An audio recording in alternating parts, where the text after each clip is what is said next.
David got a divine revelation that if a place is saturated with praise and worship, nobody can die in that atmosphere. Now, the tabernacle of David was a simple tent. It wasn't complex. I mean, Moses' tabernacle and Solomon's temple were much more complex. And he put the ark within that tent.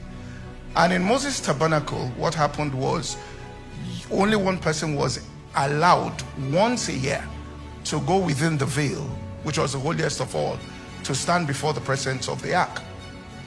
And it was at the risk of that person's life, because if anything went wrong, you are going to fall down dead.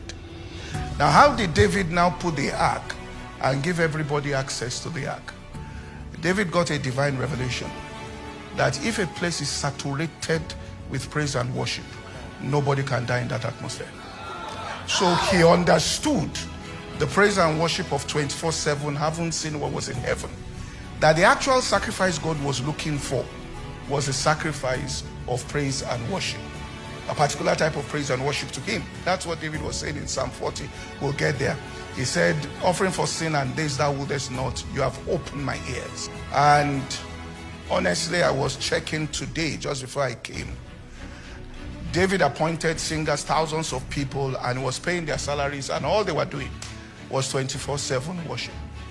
And the calculation says that David spent today's currency $100 billion to sustain that tent for 33 years. That's David invested $100 billion US to, if you calculate how much was paying everybody, and that was the attention, all right, that David gave to it.